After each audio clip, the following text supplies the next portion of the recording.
الحمد للہ وحدہ والصلاة والسلام علی من لا نبی بعد. السلام علیکم ورحمۃ اللہ وبرکاتہ. تو اسٹوڈنٹس، امید ہے کہ ابھی تک آپ لوگوں نے پچھلے لیکچرز اچھی طرح سن لیے ہوں گے، سمجھ لیے ہوں گے اور تیار بھی کر لیے ہوں گے. تو پچھلے لیکچر میں ہم نے سرمایہ دارانہ نظام پڑھا تھا، کیپٹلزم جو اکنامکس کے اندر ایک سسٹم ہے اس کو پڑھا تھا. آج ہم اس کی خوبیاں اور اس کے نقائص کو پڑھیں گے. تو یہ دیکھیں، پیج نمبر ہے 88. تو ہم نے پیج نمبر 88 سے آج شروع کرنا ہے. تو اس کی اہم خصوصیات کیا ہیں کہ نمبر 1 کہتے ہیں اس میں آزادی ہے. اس میں حکومت دخل اندازی نہیں دیتی. ہر کوئی جو سرمایہ دار ہے وہ آزاد ہے. کہتے ہیں اس نظام میں ہر مشینری روزی لگانے کے لیے، تجارت کرنے کے لیے یا کوئی پیشہ اختیار کرنے مکمل آزادی رکھتا ہے. تو اپنی تعلیمی اہلیت، ذہنی صلاحیت اور مہارت کے بلبوتے پر جس شعبے میں چاہے آپ اپنے آپ کو وقف کر سکتے ہیں. تو عموماً اس سلسلے میں زیادہ پابندیاں عائد نہیں کی جاتی، کہ یہی وجہ ہے کہ ہر ایک اپنی مرضی اور قابلیت کے مطابق اپنے لیے پیشہ اختیار کر سکے. یوں پیداوار کا عمل جاری رہتا ہے، حکومت کی طرف سے اجازت ہوتی ہے. یعنی حکومت اس میں کوئی مداخلت نہیں کرتی، ہر بندہ آزاد ہے، حکومت کسی کو نہیں کہتی.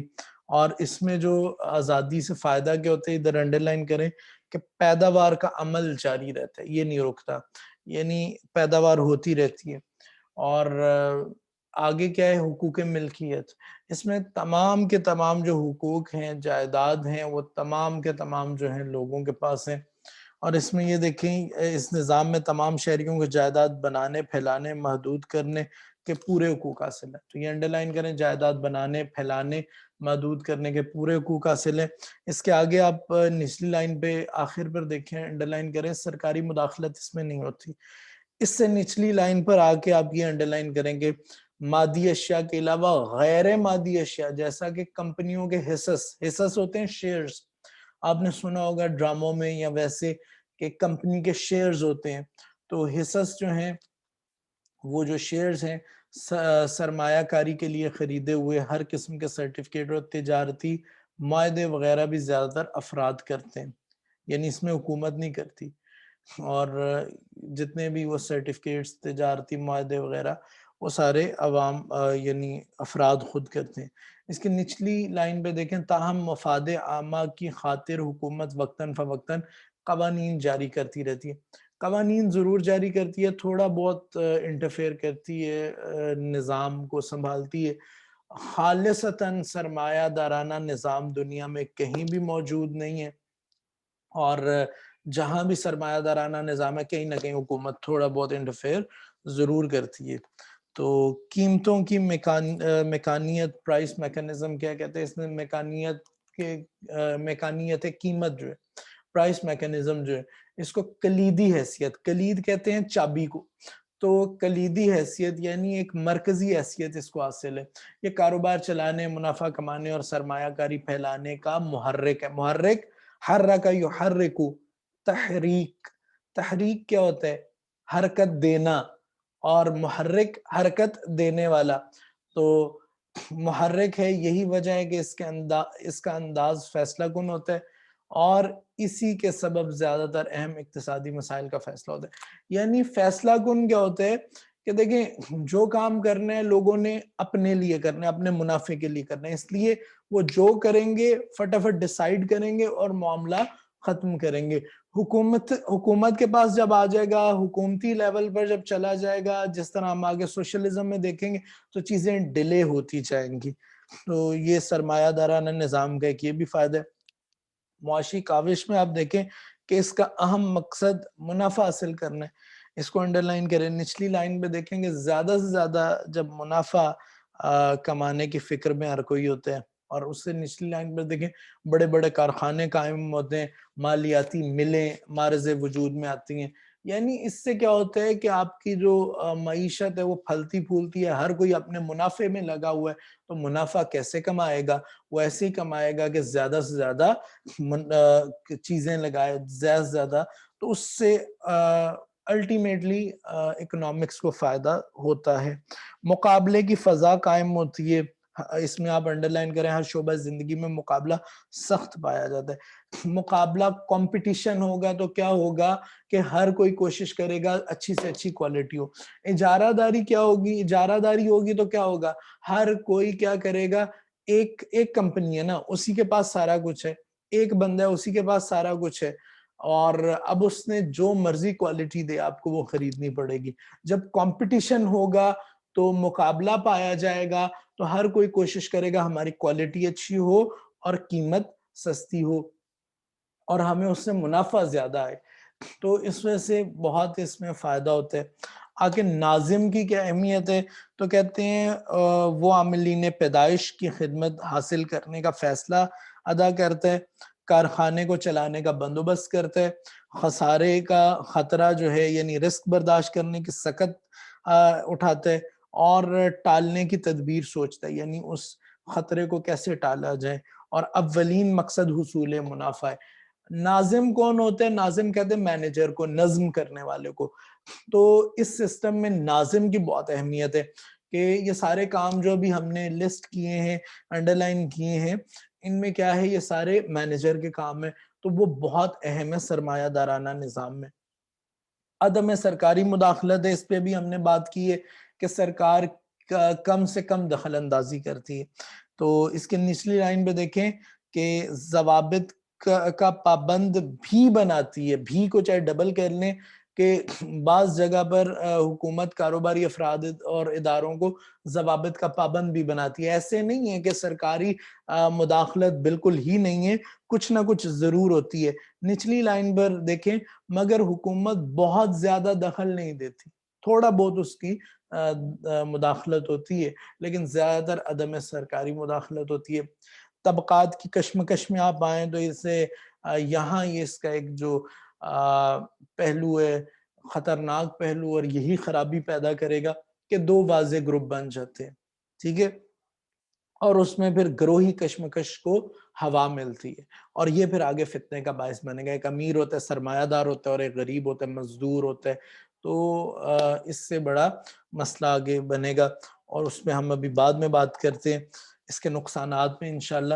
تو دولت کی غیر منصفانہ تقسیم، اب دیکھیں وہ جو اہم پوائنٹس میں جو خوبیاں تھیں انہوں نے پہلے بتا دی، اب آگے کیا؟ دولت کی غیر منصفانہ۔ ظاہر ہے اسے مینج کون کر رہا ہے؟ ہر بندہ کر رہا ہے اپنے منافع کے لیے، تو جب اپنے منافع کے لیے کر رہا ہے تو انہوں نے کیا کرنے کہ مجھے زیادہ فائدہ ہو جائے، وہ اچھے طریقے سے ہو، برے طریقے سے ہو، جیسے بھی ہو، مجھے فائدہ ہو جائے۔ تو اس میں دیکھیں وہ کہتے ہیں کہ جی سرمایہ دارانہ نظام کے، اچھا یہ چند میں مرکوز ہو جائے، چند الف میں مرکوز ہو جائے، پہلی لائن پہ ہاتھوں اسے کر لیں کہ اسے کیا کہتے ہیں؟ سرمایہ دارانہ نظام کا مسئلہ کیا ہے کہ دولت چند ہاتھوں میں اسے کیا کہتے ہیں؟ مرکوز ہو جاتی ہے۔ اور آگے ہم پڑھیں گے اسلام کیا کہتے ہیں کہ جو سارے مال فیض زکوٰۃ وغیرہ کے جو قوانین اسلام نے بتائے، پیچھے بھی ہم پڑھ چکے ہیں کہ مال فے کے بارے میں اسلام کیا کہتے ہیں کہ لا دولتم بین الاغنیاء منکم، کہ تمہارے دولت مندوں کے ہاتھوں میں ہی نہ اس سے کیا کہتے ہیں یہ گردش کرتا رہے مال۔ تو اچھا اس کی دوسری لائن پہ آپ نے جو اس میں انڈر لائن کرنا ہے غیر منصفانہ تقسیم میں، یہ دیکھیں اکثریت محروم رہتی ہے، یعنی اکثریت جو ہے وہ سرمایہ سے محروم رہتی ہے، چند سرمایہ دار جو ہیں وہ سرمایہ پر قابض ہو جاتے ہیں۔ منڈی کی وسعت آتی ہے، تو یہ دیکھیں کہ اس میں کیا ہوتا ہے؟ اپنی مرضی سے اشیاء تیار کرتے ہیں اور اس سے منڈی وسیع ہوتی ہے۔ اسی طرح جس طرح کاروبار صنعت وسیع ہوتی ہے، ایسے ہی منڈی بھی اس میں وسیع ہوتی ہے۔ کثیر تعداد ہوتے ہیں، آجرین اور صارفین دو علیحدہ طبقے ہوتے ہیں، یہ وسیع پیمانے، اچھا اس میں آجرین اور صارفین یہ دو انڈر لائن کر لیں، یہ دو علیحدہ طبقے ہوتے ہیں، یہ وسیع پیمانے پر ہوتے ہیں، یہ اب چاہے انڈر لائن نہ کریں، صرف اتنا کر لیں۔ آگے یہ اس کی تشریح کی، یہ وسیع پیمانے پر ہوتے ہیں، ہزاروں قسم کی اشیاء پیدا کی جاتی ہیں، لاکھوں فروخت کنندگان اور خرید کنندگان، کنند ہوتے کرنے والا، تو اسے کیا کہتے ہیں جو رابطہ پیدا کرنے کی مسائی یعنی اس کی ایک کوشش جو ہے کرتے ہیں، اور نظام قیمت اس سلسلے میں مددگار بنتا ہے۔ اگلا دیکھیں صارف کی حکمرانی ہوتی ہے، اگلے پیج پہ دیکھیں صارف کی حکمرانی ہی ہوگی کہ صارف کون ہے؟ جس طرح ہم نے کہا تھا یوزر، صرف کرنے والا، خرچنے والا، استعمال کرنے والا۔ تو اس میں سرمایہ دار کیا چیز بنائے گا؟ وہ چیز نہیں بنائے گا کہ جو اسے کیا کہتے ہیں مطلب ایک بنانی چاہیے، یا حکومت جس کا کہے، یا جو صارف کہے گا وہی بنائی جائیں گی۔ اس میں اگر وہ شراب کا کہے گا تو شراب بھی بنائی جائے گی۔ تو اس میں صارف جو ہے وہ مطلق ایبسولوٹ انسان حاکم، یہ دیکھیں صارف کو ایک مطلق انسان حاکم جیسی حیثیت ملی ہے، تو یہ مطلق یعنی ایبسولوٹ انسان کو انڈرلائن کر لیں، حاکم کو بھی ساتھ ہی کر لیں۔ اس کے بعد دیکھیں کہ اچھا تیسری لائن پہ کریکشن کر لیں، یہ کریکشن والا سلسلہ انشاءاللہ چلتا رہنے آخر تک۔ تو یہ آجران میں مد نہیں ڈلی ہوئی الف کے اوپر، اور اس سے نچلی لائن کے اوپر دیکھیں یہ انڈرلائن کریں گے، عملی مشاہدہ ہے کہ دکاندار بھی عمومی وہی اشیاء رکھتے ہیں جنہیں صارفین کی کثیر تعداد پسند کرے۔ یعنی صارف جو ہے اس کی حکمرانی ہے، وہ جو چاہیں گے لوگ استعمال کرنا تو وہ اسے کیا کہتے ہیں وہی چیزیں آجر بنائیں گے۔ پھر اس کے بعد یہ دیکھیں سبب، ایک لائن چھوڑ کے جو اس سے نچلی لائن ہے اس کے سٹارٹ کریں، تو سبب صارف کے ذوق میں تبدیلی لائی جا سکتی، یعنی اشیاء بازار کے سبب، یعنی ایسا ہو سکتا ہے کہ وہ آپ یعنی ایڈورٹائزمنٹس اور دوسری چیزوں کے ذریعے صارف کے ذوق کو بدل دیں، لیکن بہرحال اس میں جو ایبسولوٹ جو حاکم ہے، جو وہ انسان ہے، اسی کی مرضی چلے گی۔ اب اس کی خوبیاں اسی طرح یہ دیکھیں، خود کار نظام ہے، آٹومیٹک سسٹم ہے، کیونکہ مرکزی ادارہ اسے کنٹرول نہیں کرتا، اس بلکہ قیمتوں کی میکانیت اسے راستے پر چلاتی ہے۔ یہ دونوں چیزیں انڈرلائن کر لیں، تو یہ آٹومیٹک سسٹم ہے، یہ خود بخود چلے گا، قیمتیں بتائیں گی کہ کیا پیدا کرنا ہے کیا نہیں کرنا، کہاں منافع زیادہ ہے، اور اس میں کوئی مرکزی ادارہ نہیں ہے جو اسے کنٹرول کر رہا ہے۔ موضوع فنی طریقہ ہے، اچھا ادارہ کنٹرول کرے گا تو وہ ڈیلیز وغیرہ وہ انشاءاللہ ہم اگلے سسٹم کی خرابیوں میں دیکھیں گے۔ موضوع فنی طریقہ ہے کہ اس میں دیکھیں کہ زیادہ منافع کمانے کے لیے نئے طریقہ کار دریافت ہوتے ہیں، تو اس میں جب نئے طریقہ کار دریافت ہوں گے تو ٹیکنالوجی وجود میں آتی ہے اور ایجادات ہوتی ہیں، ٹھیک ہے۔ اس کے آگے دیکھیں جمہوری طرز ہے، جمہور کسے کہتے ہیں؟ اکثریت کو، یعنی اکثریت جو چاہتی ہے اس کے مطابق یہ سارا کچھ ہوگا۔ تو کہتے ہیں کہ فیصلہ کرنے کا اس سسٹم کے آجرین اور صارفین اپنے دائرہ کار میں رہتے ہوئے بہت سے فیصلہ کرنے کے مجاز ہوتے ہیں، فیصلہ کرنے کے مجاز کو انڈرلائن کر لیں۔ اس کے بعد آپ دیکھیں گے حکومت کی جانب سے عموماً کوئی پابندی نہیں لگائی جاتی۔ اب اس میں آپ نے اس چیز کا خیال رکھنا ہے کہ پابندی تھوڑی بہت ہوتی ہے لیکن عموماً پابندی نہیں لگائی جاتی۔ اس کے آگے آپ دیکھیں کہ مؤثر نگرانی ہے، ایفیکٹو سپرویژن ہے، تو کہتے ہیں آجر منافع کمانے کی خاطر تگ و دو کرتے ہیں، اور اس کی وجہ سے پھر یہ ایک ایفیکٹو ہو جاتا ہے کہ اس کی سپرویژن ہوتی ہے، نگرانی ہوتی ہے، جب نگرانی ہوگی تو اس پر اسے کیا کہتے ہیں اچھی کارکردگی آئے گی، تو زیادہ پیداوار ہوں گی۔ اچھا سیکنڈ لائن کے آخر پہ جہاں عامل ہے نا اس پہ پر لکھا ہوا ہے اس کو اور کر لیں۔ اس کے آگے اگلے پیج پر دیکھیں تو پانچواں آپ کا پوائنٹ آتا ہے محرک محنت، یعنی انسینٹیو فار لیبر۔ کیا ہے محرک؟ کیا ہے؟ اسے حرکت دینے والا، اسے چلانے والا محنت کو، وہ کیا ہے؟ تو کہتے ہیں کاروبار پیشہ اپنانے یا محنت کرنے میں مکمل طور پر ہر فرد آزاد ہوتا ہے، اس وجہ سے زیادہ سے زیادہ محنت کرنے کا ایک جذبہ ہوتا ہے، یعنی یہ سسٹم ہی اسے کیا کہتے ہیں محنت کرنے کا محرک ہے۔ جب مجھے پتہ ہے کہ فائدہ مجھے ہو رہا ہے تو میں اس کے لیے زیادہ سے زیادہ محنت کروں گا، جتنی محنت کروں گا اتنا فائدہ ہوگا، اگر میں محنت نہیں کروں گا مجھے فائدہ حاصل نہیں ہوگا، اس لیے میں گھر نہیں بیٹھوں گا، میں زیادہ سے زیادہ محنت کروں گا۔ صارفین کا ذوق جو ہے اور اس میں یہ چیز انڈرلائن کریں جو صارفین پسند کرتے ہیں وہی چیزیں بنائی جاتی ہیں. ایسا نہیں ہوتا کہ بس وہی چیزیں ہیں جو حکومت یا ادارہ کہہ رہے اس میں یہ اچھی چیز ہے کہ جو صارفین چاہ رہے ہیں وہی چیزیں آپ کو مل رہی ہیں. خوشحالی اس سے آتی ہے.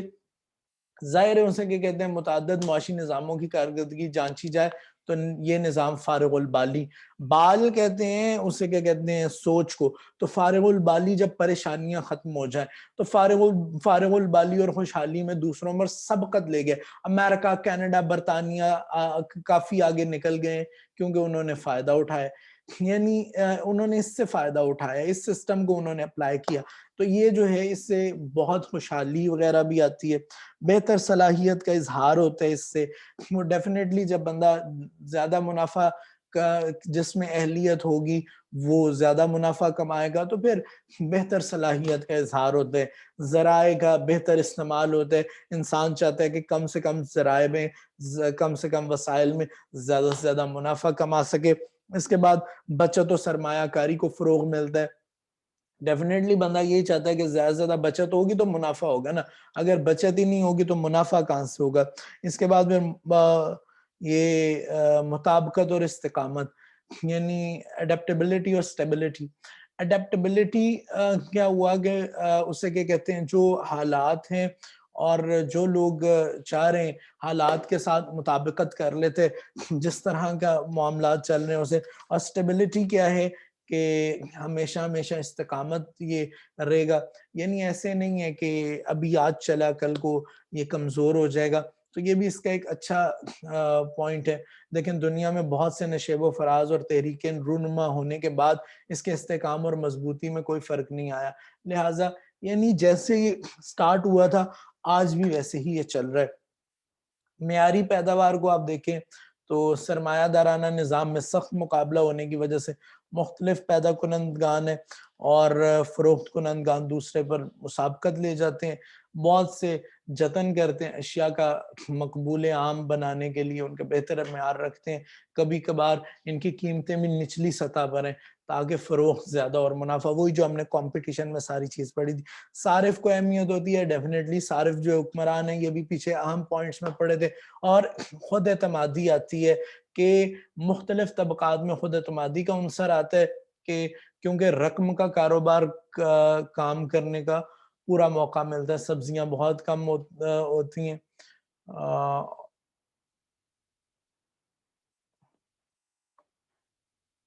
یہ سبزیاں بہت کم ہوتی ہیں، یہ کہاں سے آ گیا؟ اس لیے زندگی کی دوڑ میں آگے بڑھنے کا سبسڈیاں نہ ہو، سبسڈی دی جاتی ہے حکومت کی طرف سے، تو سبسڈی نہ ہو. بہرحال سبزیوں کا تو ادھر کام ہی کوئی نہیں ہے. تو بہرحال سرمایہ دارانہ نظام کی خامیاں کیا ہیں؟ تو اس میں اب پہلے ہم نے اہم پوائنٹس اسی کے اندر سے فائدے اور اس کے نقصانات ہم نے نکالے. اب ہم اس کی خامیاں جو ہیں وہ پہلے ہم نے باقاعدہ ڈیٹیل میں خوبیاں پڑھی ہیں، اب اس کے خامیاں پڑھیں گے جو اس کے نقصانات ہیں. ڈس ایڈوانٹیجز بھی کہا جاتا ہے، ڈی میرٹس بھی کہا جاتا ہے. میرٹس جو ہیں وہ خوبیوں کو کہا جائے گا. تو کہتے ہیں اجارہ داریوں کا قیام ہو جاتا ہے. دیکھیں جب آپ کو پتہ ہے ہمیں منافع کیسے ملے گا کہ اسے کیا کہتے ہیں اچھی کوالٹی اور کم قیمت پہ.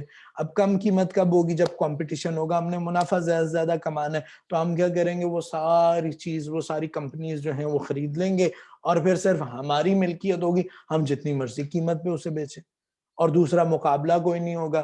اور پھر یہ ہے کہ ہمارے پاس اگر ایک کمپنی ہے تو ایک کمپنی کا منافع آ رہا ہے، زیادہ کمپنیز ہے تو وہ یوں اجارہ داری قائم ہو جاتی ہے. وہ مقابلہ جو ہوتا ہے وہ اس کی فضا تقریباً ختم ہو جاتی ہے. یعنی چھوٹے سرمایہ دار بڑوں کا مقابلہ نہیں کر سکتے. الٹیمیٹلی جو بڑے سرمایہ دار ہیں انہی کی ساری حکومت ہو جاتی. سرمایہ کو فوقیت دی گئی، وہی چیز جو ایڈم سمتھ کی ڈیفینیشن میں کہ سرمایہ سرمایہ سرمایہ اور اسی کو ذاتی مفاد کلیدی اس کو اہمیت حاصل ہو گئی. اس میں کیا ہوا کہ آپ کا ڈیفینیٹلی یہ زندگیوں کو بھی خراب کرے گا اور انسان کی انسان و جان کی قدر و قیمت کم ہوگی. پھر ہر طرح سے انسان کو بس یہی ہے کہ میں زیادہ سے زیادہ کما لوں. اس میں کوئی مرتا ہے، کوئی مزدور کی جان جاتی ہے، انہیں اس سے کوئی فرق نہیں ہے. غیر صحت مند مقابلے، دیکھیں صحت مند مقابلہ کیا ہوگا، پازیٹیو سائیڈ پر آئے، اس میں فتنہ و فساد نہ کھڑا ہو. اس میں کیا ہے کہ دیکھیں اشتہار بازی پر کثیر زر یعنی رقم جو ہے، پیسے جو ہے صرف کیے جاتے ہیں. نشر و اشاعت یعنی اسے پھیلانا اور اسے پبلش کرنا، کئی ہتھ کنڈے استعمال کیے جاتے ہیں. ٹھیک ہے، اور اس طرح صارفین کی خواہشات کو کچل دیا جاتا ہے. کبھی یہ نامناسب مقابلہ کمزور ناظموں کو بازار سے بھگا دیتے ہیں. بڑی دکاندار چھوٹے دکانداروں کا قافیہ تنگ کر دیتے ہیں. تو مطلب یہ کہ ایک مقابلہ تو ہوتا ہے لیکن وہ غیر صحت مند ہے. گروہی تقسیم، اس پہ ہم نے بات کی تھی کہ کیا ہوتا ہے، دو گروہ بن جاتے ہیں، امیر اور غریب کا، اسے کیا کہتے ہیں سرمایہ دار کا اور مزدور کا. تو ایک طبقاتی کشمکش آ جاتی ہے، غریب امیر آپس میں لڑنا شروع ہو جاتے ہیں. غیر منصفانہ تقسیم دولت، یہ بھی ہم پڑھ چکے ہیں. اخلاقی اقدار کی پامالی، دیکھیں ہر کسی کا مطمع نظر کیا ہے کہ ہم اسے کیا کہتے ہیں زیادہ سے زیادہ منافع کما لیں. تو اس میں پھر اخلاق کو نہیں دیکھا جاتا. اس میں یہ ڈی سیگلز نے اس طرح لکھا، اگر کسی شہر میں انتظام آب رسانی کی ضرورت ہو مگر اعلیٰ قسم کی شراب کی تیاری زیادہ منافع بخش ہو، تو کاروباری افراد پانی پہنچانے کی بجائے شراب کی تیاری پر سرمایہ لگانے کو ترجیح دیں گے. اسی طرح پروفیسر یولاسکی جو ہے وہ کہتے ہیں کہ یہ نظام اخلاقی طور پر غیر موزوں ہے، کیونکہ ایسے افراد کے حقوق کی حفاظت کرے حقوق کی حفاظت کرے جو کمانے کی کوشش نہ کرے. نیز معاشی کاوش میں حصہ لینے والے بعض اوقات اپنی کارکردگی کے مطابق حصول حق سے محروم رہتے ہیں. یعنی دو چیزیں کہ ایک تو جو لوگ اسے کیا کہتے ہیں حقوق جو کمانے کی کوشش نہیں کرتے، اب اسلامک سسٹم اور دوسروں میں کیا ہوتا ہے کہ انہیں بھی حکومت چلو پیسے دے دیتی ہے، پھر بہرحال وہ کر لیتے ہیں. لیکن ابھی جو نہیں کر رہا، سرمایہ دارانہ نظام میں اسے 1 روپیہ بھی نہیں ملے گا. اور پھر اس میں کیا ہے کہ بعض اوقات اپنی کارکردگی کے مطابق حصول حق سے محروم رہتے ہیں، اتنی اجرت نہیں ملتی جتنا آپ کام کر رہے ہیں. معاشی بحران جو ہے یہ اس میں ہوتا ہے کہ کبھی کبھار ایسا ہوتا ہے کہ اشیاء زیادہ مقدار میں پیدا کر لی جاتی ہیں، خریدنے والا کوئی نہیں ہوتا، ایک معاشی بحران آ جاتا ہے. جب چیزیں زیادہ ہوں گی، سپلائی زیادہ ہوگی، ڈیمانڈ کم ہوگی، تو ویلیو ساری نیچے آ جائے گی. تو وسائل کا ناقص استعمال ہوتا ہے کہ یہ دیکھیں کہ ذرائع پیداوار کا زیادہ موزوں استعمال نہیں ہو پاتا، کیونکہ صنعت کار ایسی اشیاء تیار کرتے ہیں جس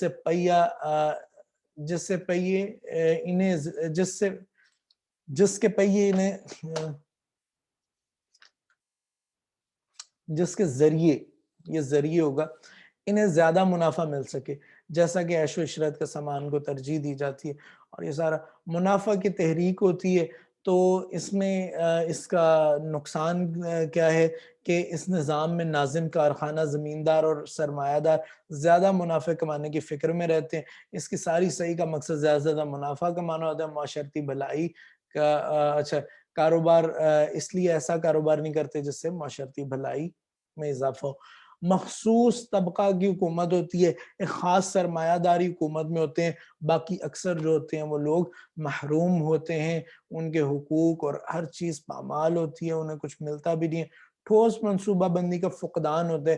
دیکھیں جب فوراً ہر بندہ اپنے لیے فیصلہ کرے گا، ایک بندہ ہے اس نے، اور فوراً فیصلے ہوتے ہیں. اس میں ایک چیز اچھی ہوتی ہے کہ فیصلے جلدی ہو جاتے ہیں، لیکن ٹھوس منصوبہ بندی نہیں ہوتی، کیونکہ ایک بڑے اسے کیا کہتے ہیں تصویر کو نہیں دیکھا جاتا، ہر بندہ صرف اپنے آپ کو دیکھتے.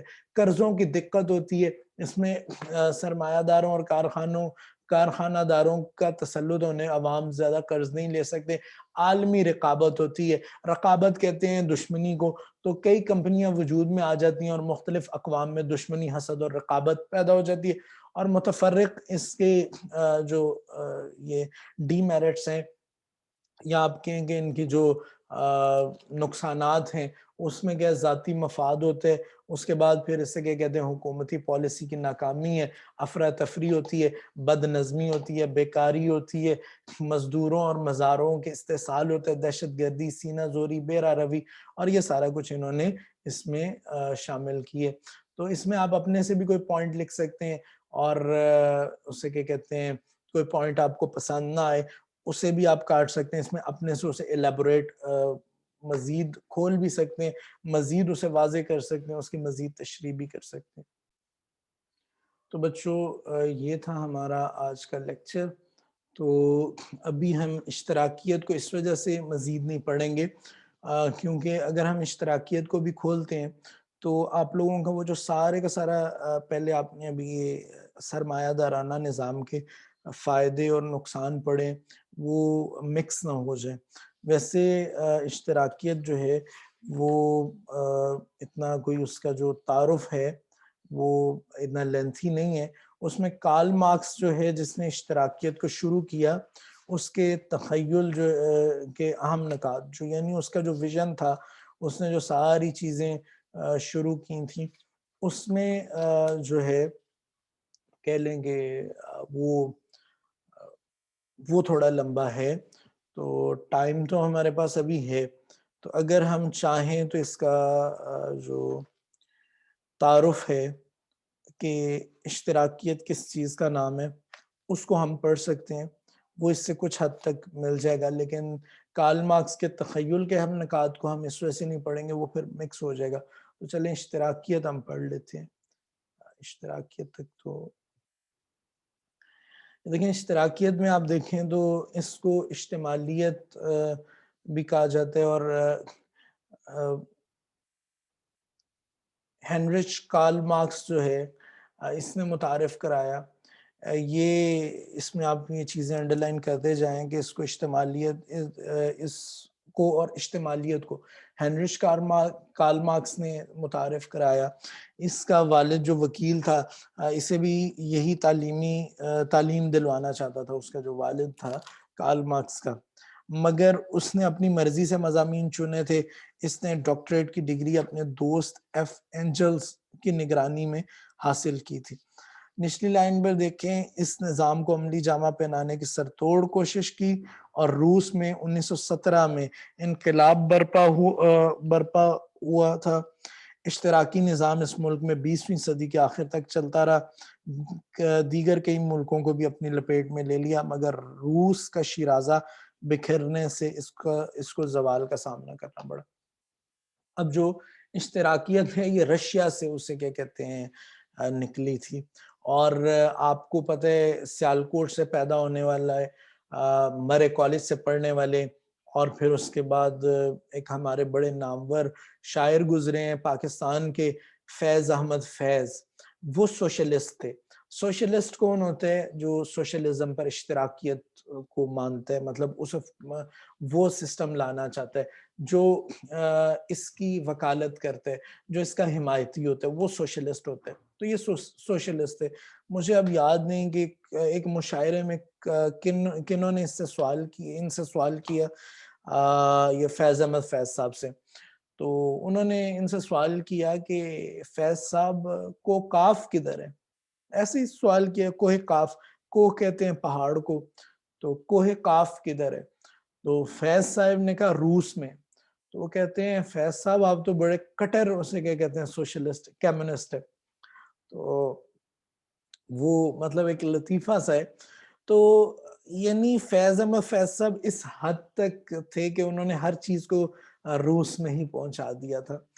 تو یہ روس سے اسے کیا کہتے ہیں اس کا آغاز ہوا، اور 1917 سے لے کے 20ویں صدی کے آخر تک یعنی 2000 تک کہہ لیں کہ چلتا رہا۔ پھر آخر میں جب ظاہر روس کو زوال ہوا تو اس کا شیرازہ بکھر گیا۔ شیرازہ کہتے ہیں دھاگے کو، جب کتاب کا دھاگا کھل جائے کتاب بکھر جاتی ہے، تو شیرازہ بکھرنے کے بعد اسے زوال کا، اس نظام کو بھی زوال کا سامنا کرنا پڑا۔ اس کے پس منظر پر دیکھیں تو افلاطون میں ایک نون غنہ ہے اور ایک نون ہے نقطے والا، تو نون غنہ کو کاٹ لیں، افلاطون کو انڈرلائن کریں، ڈبل کر لیں چاہے، افلاطون سے یہ شروع ہوا. جو اس کے اصل پہلے نظریات تھے وہ تو بہت پرانے. کہتے ہیں افلاطون حکمران طبقے کے لیے اس سے زیادہ جائیداد پر قابض رہنا مناسب نہیں سمجھتا تھا جس کی بنا پر ان کا گزارا ہو سکے. ان کے نزدیک جائیداد کی مشترکہ ملکیت کا اصول عام طور پر رائج ہونا چاہیے. تو یہ اشتراکیت، یہ جو افلاطون کا نظریہ تھا، یعنی حکمران کو جتنی ضرورت ہے وہ صرف اتنا رکھے، اور ہر بندے کو جتنی ضرورت ہے اس کے پاس صرف اتنی جائیداد رہے، باقی ساری کی ساری جو چیزیں ہیں وہ حکومت کے قبضے میں.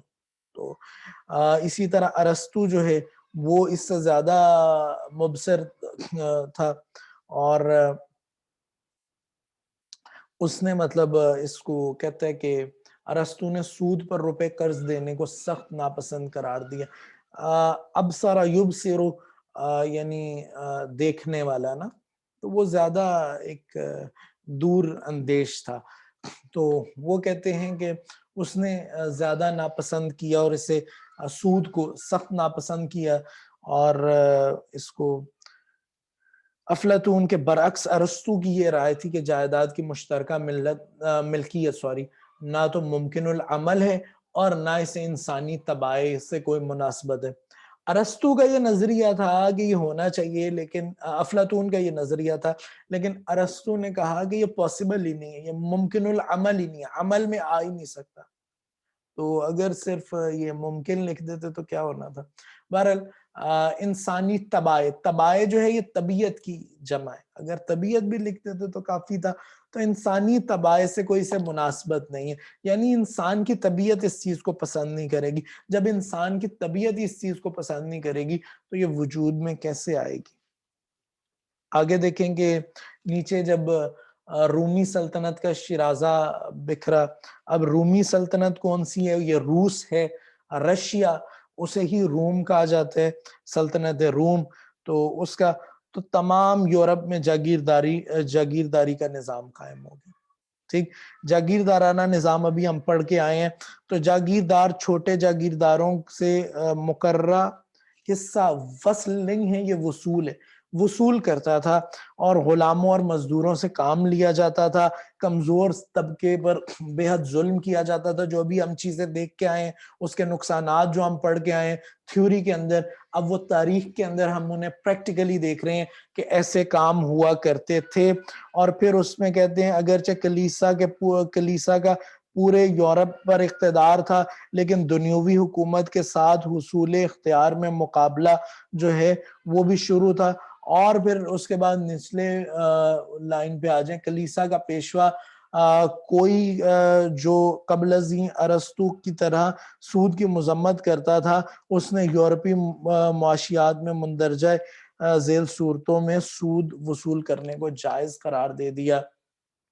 یعنی جب ظاہر ہے کہ روس کی ساری سلطنت ختم ہو گئی، وہ فرسٹ ورلڈ وار میں جاپان نے جب رشیا کو 8 ٹکڑوں میں تقسیم کر دیا، تو اس کے بعد پھر جاگیردارانہ نظام وہ دیکھیں ہم کہاں سے 1898 سے شروع ہو رہے، اور وہ سارے کا سارا پھیل گیا. حتیٰ کہ جو یہ پوپ ہے اس نے بھی سود کو جائز قرار دے دیا. وہ کیا کہتے ہیں، روپے قرض دینے والا نفع حاصل کرنے کے مواقع سے محروم ہو جائے گا اگر ہم سود نہیں لیں گے. کہ دیکھیں اس کے پیسے تھے، وہ چاہ کر کہیں انویسٹ کر سکتا تھا نا، اور اس سے منافع کما سکتا تھا. اس نے بجائے پیسے انویسٹ کر کے منافع کمانے کے آپ کو دے دیے کہ آپ اسے استعمال کر کے آپ منافع کمائیں. تو آپ نے تو اس کے پیسوں سے منافع کما لیا، لیکن وہ کما سکتا تھا تو وہ محروم ہو گئے. اس وجہ سے سود جو ہے لینا اس کا حق بنتے ہے کہ وہ جس منافع سے محروم ہوئے وہ منافع سے محروم نہ ہو سکے. دوسرا کیا کہ قرض دینے والے کو نقصان یا صدمہ پہنچے تو تب وہ اسے کیا کہتے ہیں، یعنی ان صورتوں میں سود کہتے ہیں جائز ہے. پوپ نے کہا کہ اگر وہ نفع حاصل کرنے کے اس کے پاس موقع تھا اور اس نے آپ کو قرض دے دیا تو وہ سود لے سکتے ہیں. اگر اسے کیا کہتے ہیں نقصان یا صدمہ پہنچے، قرض اس نے دیا اور اس میں کمی ہو گئی یا کوئی نقصان ہوا تو وہ سود لے سکتے ہیں. قرض لیا ہوا سرمایہ ادا نہ ہو سکنے کی صورت میں نقصان کا خطرہ یعنی اسے خطرہ ہے کہ سرمایہ ادا نہیں ہو سکے گا. قرض روپے کی ادائیگی کی مدت مقررہ سے تاخیر. اس نے کہا تھا کہ سود یہی تو ہوتا ہے نا کہ میں اس لمٹ تک دے دوں گا, تو انہوں نے کہا سود اگر وہ تاخیر کرتا ہے تو سود لے سکتا ہے, تاکہ اس چیز کو ایشور کرے کہ وہ اسے کیا کہتے ہیں پیسے یا سرمایہ اس تک واپس آ جائے گا. اب اس میں جو چیزیں انڈرلائن کرنی ہے کہ اس فتوے سے کیا ہوا, اس کو انڈرلائن کریں گے. سودی کاروبار کو فروغ ملا. اس کے بعد جب یورپ اور میں سائنس کی بدولت صنعتی انقلاب آیا, صنعتی انقلاب کو انڈرلائن کریں پیچھے جاگیردارانہ نظام میں ہم یہی سارا پڑھ کے آئے ہیں. تو جاگیرداروں نے کیا کیا, دولت کو کارخانوں میں صرف کرنا شروع کیا. جاگیردارانہ نظام جو ہے صنعتی نظام میں تبدیل ہو گیا. اور آگے دیکھیں, مزدور کو صرف قوت لا یموت, قوت کہتے ہیں, ایک ہوتا ہے قوت واؤ کے اوپر شد کے ساتھ, ایک ہوتا ہے قوت واؤ کے اوپر جزم کے ساتھ. قوت کہتے ہیں کھانے کو, خوراک کو. قوت لا یموت یعنی اتنی خوراک کے جس سے بندہ نہ مرے, یعنی مزدور کو صرف اتنے پیسے دیے جائیں, اتنی اجرت دی جائے کہ جس سے وہ زندہ رہ سکے, اور سرمایہ دار منافع کماتے رہے. نچلی لائن پر دیکھیں, سب آمدنی مالک کارخانہ ہڑپ کر جاتا تھا. اسے نچلی لائن پر دیکھیں, بہت زیادہ قیمت پر فروخت کرتے تھے اشیاء کو, اور مزدوروں کو اس سے کیا ملتا تھا, کچھ بھی نہیں. نیچے پھر دیکھیں, کارل مارکس کے استاد ہیگل نے اس بے انصافی کے خلاف آواز اٹھائی. اس کے نیچے جا کے اس پیراگراف کے آخر پر دیکھیں کہ نتیجہ یہ نکلا کہ طبی طور پر کمیونزم کا بچہ پیدا ہونا ناگزیر تھا. یعنی جب ہیگل جو کارل مارکس کا استاد ہے اس نے آواز اٹھائی, تو ظاہر ہے اساتذہ کے جو نظریات ہیں وہ شاگردوں میں آتے ہیں. تو پھر ایک سیاسی تحریک کی شکل اختیار کی. ہیگل خود ایک فلسفے کا موجد ہے, ٹھیک, اور اس کے بعد کہتے ہیں کہ ہر مثبت ایک دعویٰ ہے اور ہر نفی اس کا ایک جواب ہے, اور every action has a reaction, اور وہ کہتے ہیں ہر پازیٹیو چیز ایک دعویٰ ہے اور ہر ایک نیگیٹیو چیز جو ہے وہ اس کا جواب ہے.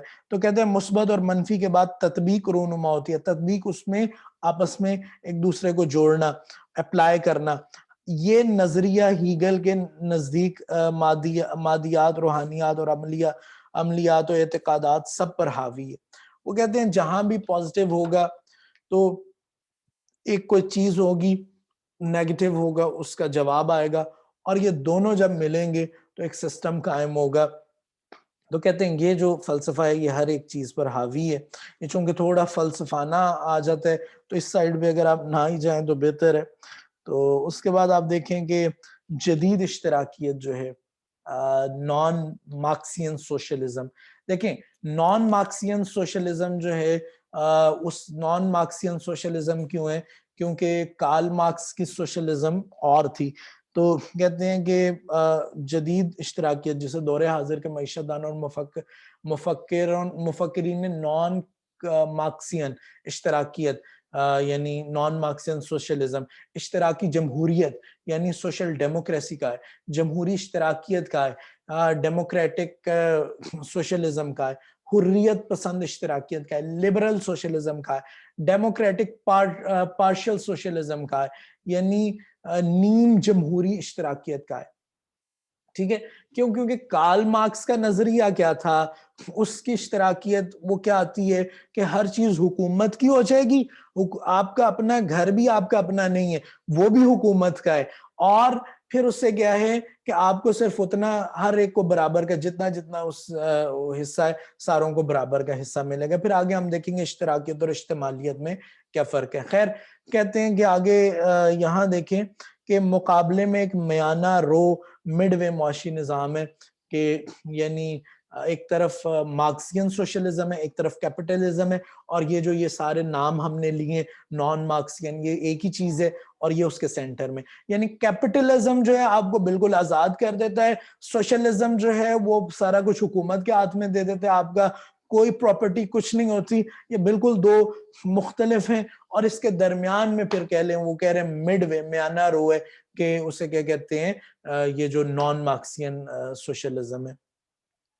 اس کے آگے آپ چیز یہ انڈرلائن کریں گے, Denmark, Norway, Sweden, Finland, Iceland میں کلی طور پر اچھا یعنی ان ملکوں میں فرانس، برطانیہ، نیوزی لینڈ، ہندوستان، سیلون اور آسٹریلیا وغیرہ کے ملکوں کا جزوی طور پر یہ رائج ہے سوشلزم جو ہے. اس کے بعد اس میں آپ دیکھیں گے عملاً بھی خالص اشتراکیت یا اجتماعیت جو کمیونزم ہے اس وقت چین، روس، چیکوسلواکیا اور یوگوسلاویا اور پولینڈ وغیرہ میں یہ چل رہی ہے. آپ چائنا وغیرہ کو دیکھ لیں، چائنا میں یہی ہوتا ہے کسی کا کوئی گھر نہیں ہے، سارا حکومت کی ملکیت ہے. مختلف اچھا کہتے ہیں کہ ملکوں میں رائج ہے، بڑی حد تک مختلف واقع ہوئے. اس میں کہتے ہیں کہ انگلستان سے جنم لیا، وہاں کے دوسرے ملکوں میں یہ جدید اشتراکیت پھیلی. دیکھیں اشتراکیت رشیا سے اٹھی ہے اور پھیلی ہے، اور جدید اشتراکیت کیا ہے کہ وہ انگلینڈ سے شروع ہوئی ہے، جسے ہم کمیونزم بھی کہتے ہیں. اشتراکیت جو ہے یہ اس اجتماعیت کہا جائے گا، جدید اشتراکیت کو نا کمیونزم. بس تھوڑا سا اشتراکیت جسے کارل مارکس کی اشتراکیت وہ سوشلزم ہے، اس کے بعد اس میں تھوڑا سا انہوں نے تھوڑا سا فرق کیا، زیادہ فرق نہیں ہے، تقریباً وہی چیز ہے. اسے کمیونزم یا اجتماعیت کہہ دیا گیا اور جدید اشتراکیت کہہ دیا گیا، اسے نان مارکسین اسے کیا کہتے ہیں اشتراکیت کہہ دیا گیا. اب یہ دیکھیں کہتے ہیں 1883 میں، صرف 1883 تک جب تک کارل مارکس زندہ رہا اشتراکیت و اجتماعیت میں کوئی تفاوت نہیں تھا، فرق نہیں تھا، ایک ہی چیز تھی. اور اس کے بعد پھر کیا ہوا، دو قطعی مختلف معاشی نظاموں کی ان کی حیثیت.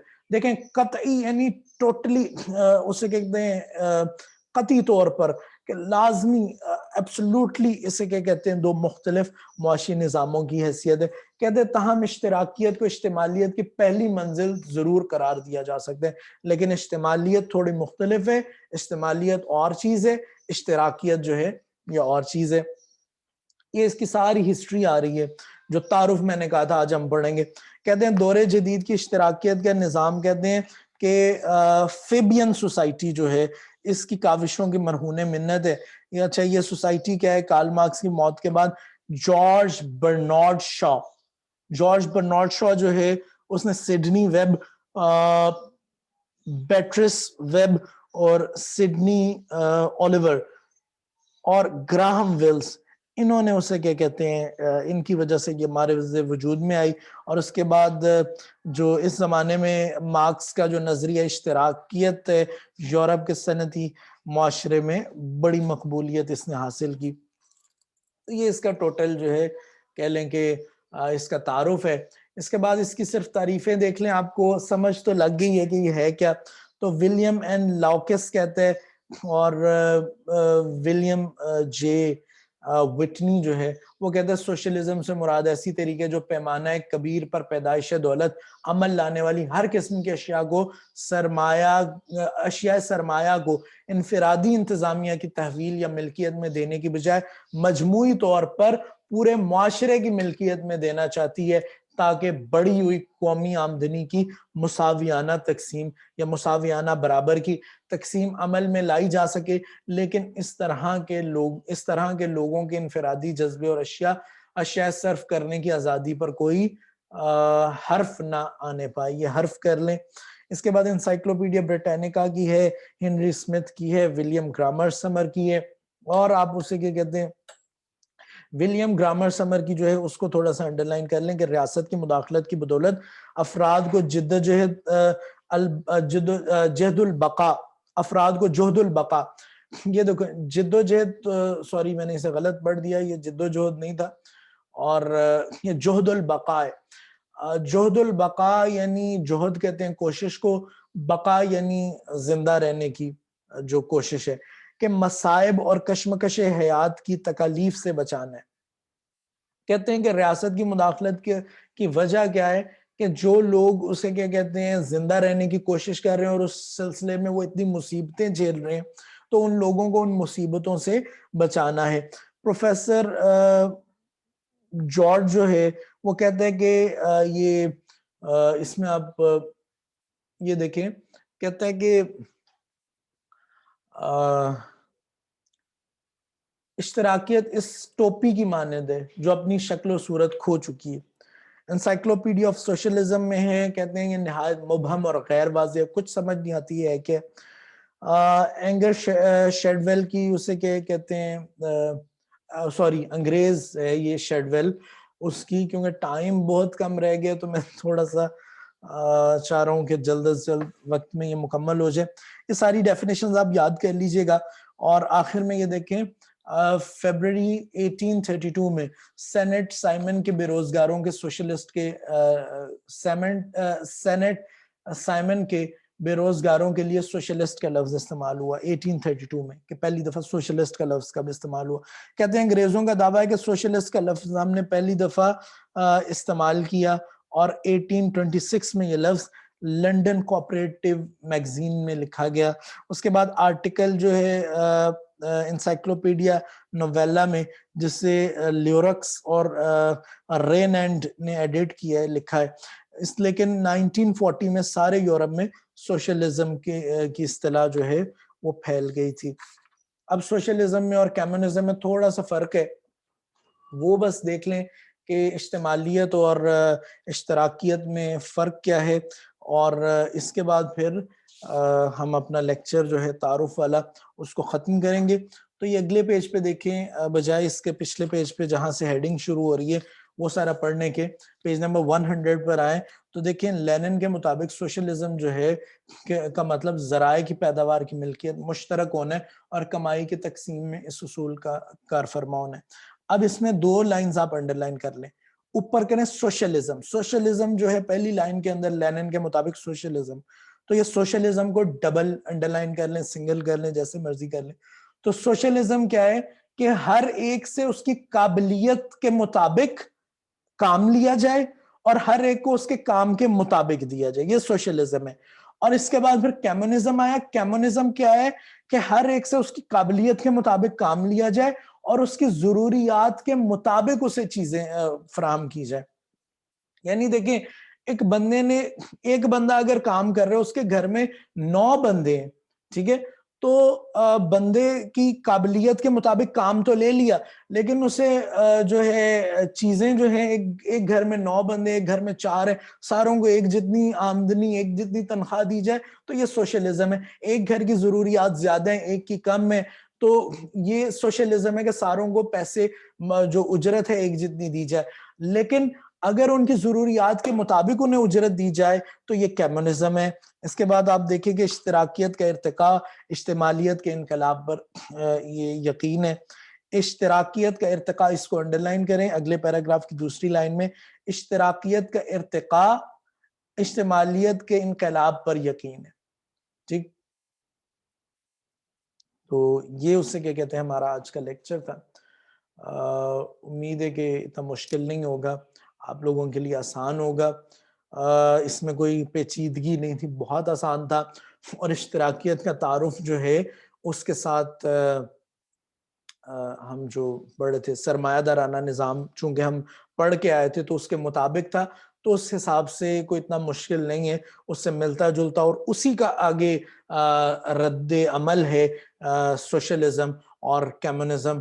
تو اس وجہ سے اتنا مشکل نہیں تھا. آگے کارل مارکس کیا نظریات ہیں اور اسے کیا کہتے ہیں اس کے پازیٹیو، اس کے اہم نکات، خوبیاں اور خامیاں کیا ہیں، وہ انشاءاللہ ہم اگلے لیکچر میں پڑھیں گے. السلام علیکم ورحمۃ اللہ وبرکاتہ.